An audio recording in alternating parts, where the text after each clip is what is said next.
real. Crawford 100%. Crawford is 100%. If he ain't 100%, he 90%. He's still gonna fight. He's still gonna fight. That's just what it is. Forget that damn shoulder. From what you saw then from training, do you think he's carrying the weight well then? Oh yeah, absolutely. Absolutely. I saw it in his legs. I could see it in his arms and his shoulders. And it's distributed evenly. That's always one of the hardest things to do, is going up many weight classes to beat a naturally bigger guy.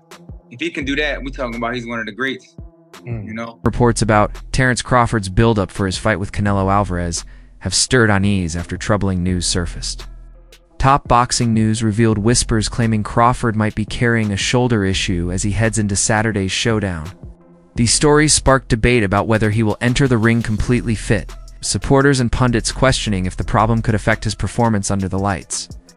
Former world champion Tim Bradley dismissed such talk, saying nobody outside Crawford's tight circle knows the truth about camp. Bradley stressed that, healthy or not, Crawford will be prepared when the bell rings. His faith in Crawford's skills, mindset, and grit shows confidence that minor obstacles won't derail him.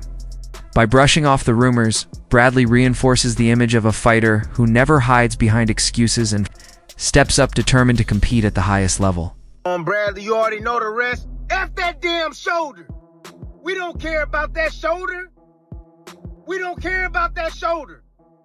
Man, I see some bozos talking about, his shoulder hurt, all this. You don't know what you're talking about. Shut up. You don't know what you're talking about. You just talking just to talk.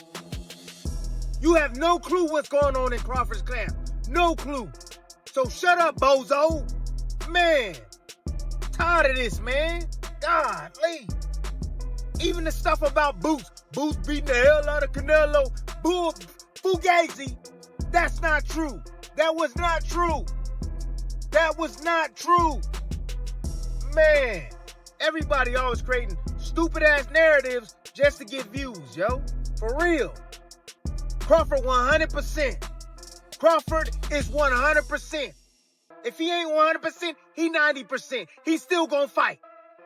He's still gonna fight. That's just what it is. Forget that damn shoulder. Bro, this is what we signed up for.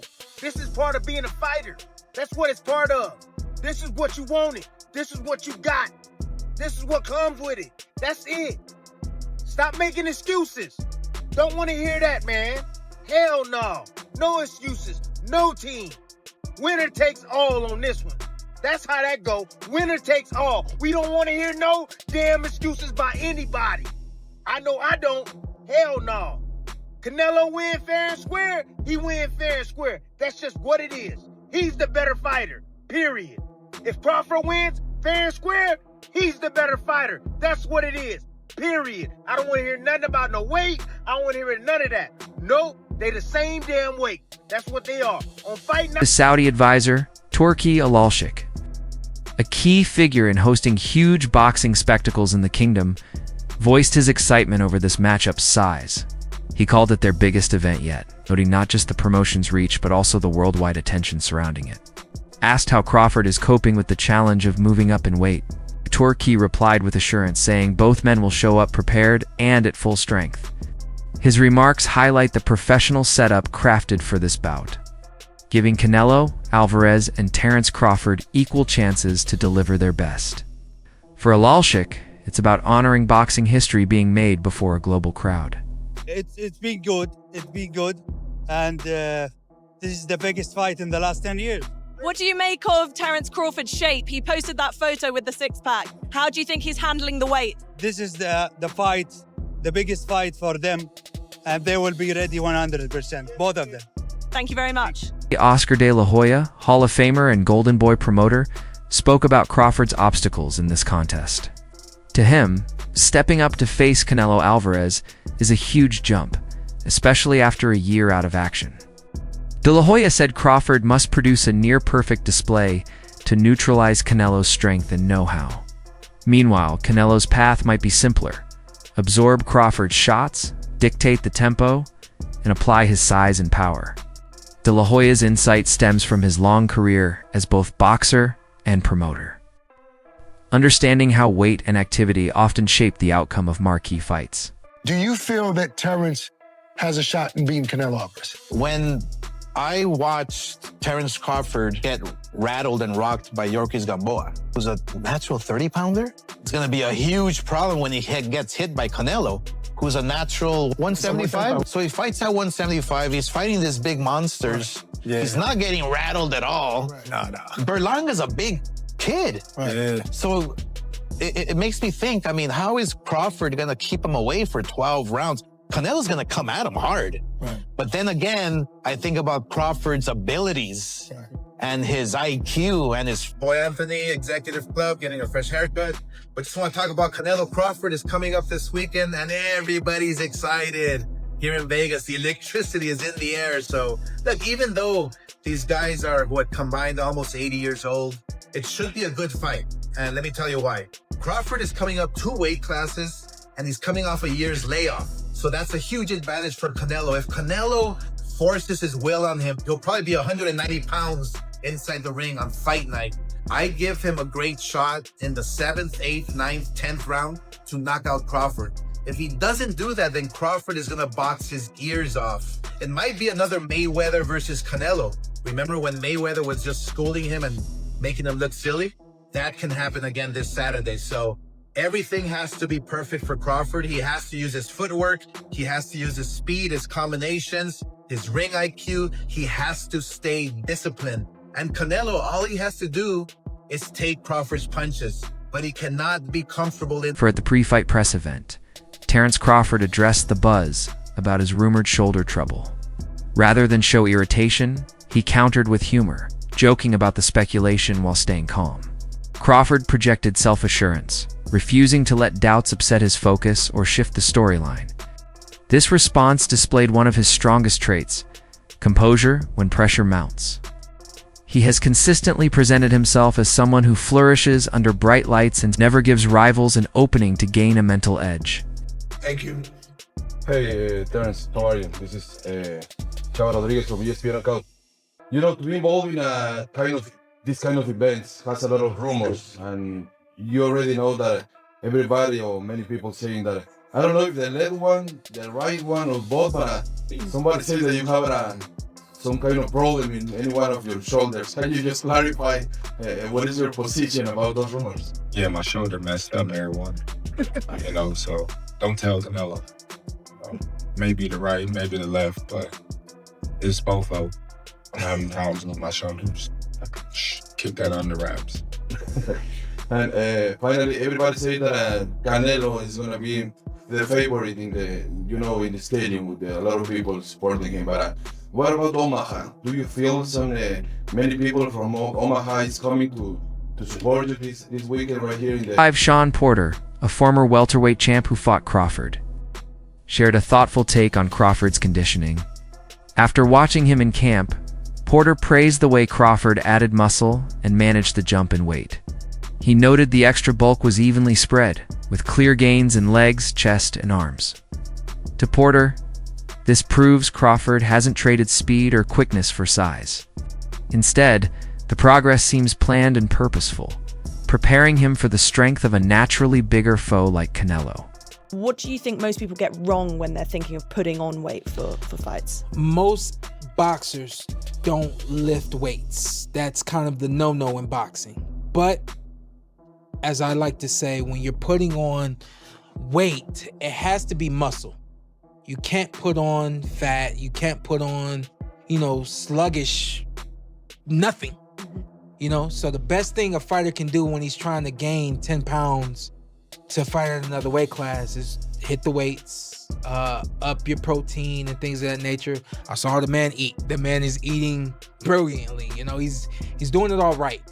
And that's what I meant when I said, when he decided to take on this challenge and Canelo Alvarez, it takes a good 2 years to successfully put on 10 pounds, along with successfully putting on 10 pounds to get your body to acclimate to that weight, right? So when people talk about him being out of the ring for 13 months, they really have to also accept they have to understand that he's been working and training for everything that he needs to do on fight night against Canelo Alvarez. So you saw him in camp as he was building and putting that weight on, and you said that you think he's doing it right. From what you saw then from training, do you think he's carrying the weight well then? Oh yeah, absolutely. Absolutely. I saw it in his legs.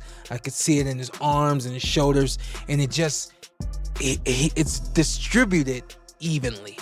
You'll get a lot of guys who are bottom heavy. You know, they don't have much on the top half. So once you get to the inside, they don't have a lot that they can do with you from this standpoint. I know a lot of people are concerned with Canelo Alvarez. Should he get in close? What's the strength situation going to be like? Well, Crawford's put on the right muscle mass in the chest area, in the ab region, and in the arms and things of that nature. I think he's going to be able to handle the strength just fine. The others say, like, no, that's 2 more weight classes. Like, once he gets touched by Canelo, it's going to be different. I am concerned about him absorbing a Canelo punch, especially through the course of 12 rounds. We do know this about Canelo. He's going to slow down, you know? So I think if anything, Canelo would try to start fast and bang on him and break him down before he gets later, and he still got that kind of steam. But, you know, there's so many components that make a champion. There's so many components that make a great, a legend. It's just so much to go into. It's a conversation that lasts an hour easily when we talk about all of the components that Terence Crawford has, all of the components that Canelo has, and how we find how they even out and who trumps one another, you know what I mean? We tried to do that with Errol Spence and Terence Crawford, and Despite upbeat reports from camp, Crawford came under fire when a photo surfaced showing him seemingly out of shape. Snapped during a meeting with Ilya, it showed a small belly, sparking doubts about whether he was really at peak form. Fans online wondered if earlier training shots had been edited to look better. The gap between images fueled debate about Crawford's readiness, especially given the fight's magnitude. Such close inspection isn't rare for stars, where every frame is studied and every detail amplified. Well, first and foremost, the reaction to the photos. I'm in the gyms all the time, and I was in the gyms when these photos came out. So the first photo that dropped was the one of Terence looking all jacked up and ripped and lean, and glistening and perfect lighting. And I think he actually posted it himself. And all the guys in the gym were like, yo, Crawford looks sick. He's in great shape. He's going to win. He's going to knock Canelo out, blah, blah, blah. Then a couple days later, the photo on the right comes out where he meets Ilya Zepora. And he looks fleshy and he doesn't look great. He does, you know, like exactly the champ said, it's probably, you know, pre-workout.